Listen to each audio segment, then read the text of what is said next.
Assalamualaikum warahmatullahi wabarakatuh. Perkenalkan, nama saya Muhammad Putra Ramadan dengan nomor NPM akhir 146. Di sini saya dengan rekan-rekan saya akan mempresentasikan mengenai tugas perubahan dengan judul Corporation that Failed to Innovate dengan studi case di National Geographic. National Geographic dimulai sebagai majalah resmi National Geographic Society yang didirikan pada 13 Januari 1888 di Washington DC, Amerika Serikat. National Geographic memiliki misi awal untuk meningkatkan dan menyebarkan pengetahuan geografis dan misi terkininya untuk menjelajahi dan melindungi planet kita serta menginspirasi generasi baru melalui inisiatif dan sumber daya pendidikan kami. Selanjutnya saya bidang kegiatan utama dari National Geographic. Yang pertama itu ada eksplorasi dan penelitian dunia, yang kedua penyebaran, yang ketiga pendidikan, yang keempat konservasi, dan kelima fotografi dan jurnalisme. Selanjutnya di sini ada analisis persaingan industri. Dalam analisis persaingan industri ini kami menggunakan model Porter Force, yang dimana yang pertama itu ada threat of new entrants dengan tingkatan rendah karena National Geographic ini memiliki brand image yang dipercaya secara global. Nah, yang kedua ada bargaining power of supplier dengan tingkatannya sedang karena tergantung tingkat eksklusivitas konten yang ditawarkannya. Yang ketiga ada bargaining power of buyer dengan tingkatannya yang tinggi karena konsumen memiliki banyak alternatif melalui media digitalnya. Yang keempat ada substitute dengan tingkatan tinggi karena perkembangan teknologi seperti platform digital, konten pendek yang sedang populer. Yang kelima ada rivalry among second competitor. Nah, di sini tingkatnya juga tinggi karena banyak pesaing besar dan inovatif, contohnya seperti BBC Earth, Netflix, dan lainnya. Selanjutnya di sini ada masalah yang dihadapi National Geographic. Yang pertama ada kurangnya kecepatan dalam menangkap peluang baru atau opportunity seeking. Nah, National Geographic ini kalah cepat dalam merespon tren di konten digital seperti video pendek, konten interaktif atau VR, dan media sosial.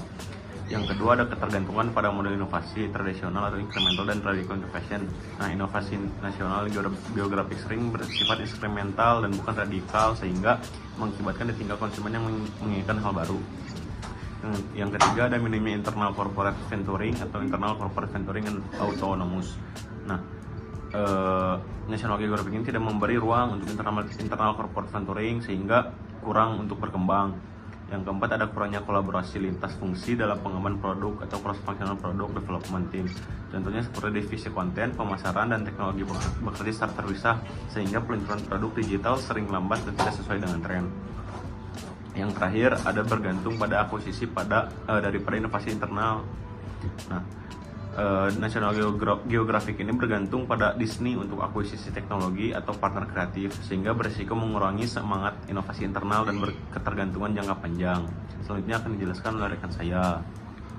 Yang masuk ke analisis akibat kegagalan perubahan National Geographic. Di sini kami menggunakan perspektif teori managing innovation.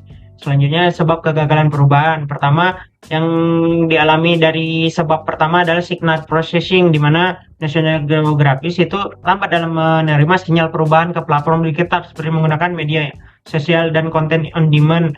Akan tetapi mereka lebih fokus terhadap media cetak mereka sendiri sehingga membuat konsumen berpindah alih ke yang lebih mudah diakses. Selanjutnya strategi, tidak memiliki strategi tepat dalam transisi digital yang jelas. Di awal National Geographic itu lebih menginginkan diakuisisi oleh Fox dan Disney sehingga konten-kontennya pun tidak mandiri dalam hal membuat konten. Nah, selanjutnya resourcing. Nah, di dalam ini minimnya pengembangan terhadap sumber daya yang ada di dalam perusahaan seperti pengembangan platform digital, interaktif, teknologi augmented reality, atau konten video seperti yang dikembangkan oleh para pesaingnya. Nah, selanjutnya implementasi. Nah, perubahan berjalan secara parsial yang tidak serempak, yang dimana terlalu bergantung pada warisan brand. Nah, dan konten lama tidak mengembangkan user experience baru atau sistem langganan digital yang kuat. Nah, selanjutnya organisasi konteks, yang dimana budaya organisasi tersebut terlalu konservatif dan hierarki, tidak adaptif. Dan dalam organisasi konteks ini mereka tuh tidak berkembang dalam hal berorganisasian gitu. Nah, selanjutnya akibat kegagalan perubahan. Yang pertama penurunan daya saing. Nah, National Geographic itu kalah oleh platform independen seperti YouTube, Netflix, NetGo, Digital, dan konten kreator independen. Nah, mereka tuh tidak membuat konten-konten yang notabene independen dan kreatif, sama halnya seperti dahulu, sehingga kalah hal dalam hal menyampaikan informasi pun mereka kalah gitu, sehingga susah diakses dan susah diakses juga dalam mengakses informasinya. Selanjutnya kan tergantungan pada akuisisi yang sudah dijelaskan tadi, mereka lebih senang diakuisisi oleh Fox dan Disney, yang dimana itu lebih sulit di akses informasinya daripada media-media yang lain, dan kreatif juga gitu kan. Kalau misalnya kita punya media independen sendiri itu lebih kreatif. Nah, selanjutnya hilangnya relevansi. Generasi muda tuh udah nggak melihat National Geographic itu sebagai media utama gitu dalam mendapatkan informasi, tetapi mereka lebih cenderung ke pesaing-pesaingnya gitu, karena dia tidak mengembangkan teknologi yang ada. Nah, selanjutnya kehilangan talenta, yang dimana National Geographic ini tidak melakukan pengembangan tadi, sehingga membuat talenta-talenta muda yang ada di dalam perusahaannya itu kabur gitu, karena sudah tidak relevan lagi organisasi yang dilakukannya. Selanjutnya ada di rekomendasi solusi dan tindakan, di mana sebelumnya kita sudah membahas terkait sebab dan akibat. Nah, di sini yang pertama tuh perusahaan membuat cross functional team, di mana perusahaan tuh divisi-divisi yang ada di dalam perusahaan tuh memberikan salah satu anggotanya untuk dijadikan sebuah tim, di mana ini tuh untuk menciptakan perubahan untuk si perusahaannya. Yang kedua adalah menggunakan legitimate political behavior, di mana ini tuh taktik dan proses yang memang diterima atau enggak sesuai dengan prosedur yang ada di perusahaan.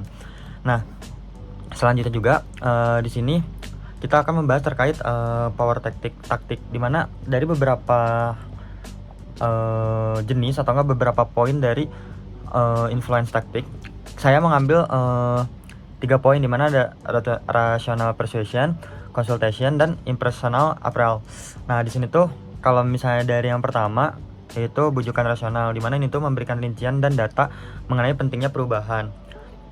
Nah, di sini tuh misalnya kayak tren media, biaya, dan peluang yang terlewat jika tidak melakukan transformasi, di mana yang seperti ya kita tahu sekarang si National Geographic sudah teralihkan gitu karena tidak mengikuti tren yang ada. Selanjutnya ada di consultation, di mana itu kita mengajak stakeholder, karyawan, dan tim editorial untuk turut memberikan ide dan solusi mengenai proses perubahan sehingga lebih diterima dan didukung.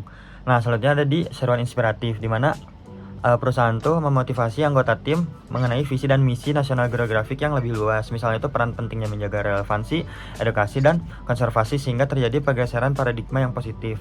Nah, mungkin sekian dari kelompok kami. Mohon maaf bila ada kesalahan. Wabillahi taufiq wal hidayah. Wassalamualaikum warahmatullahi wabarakatuh.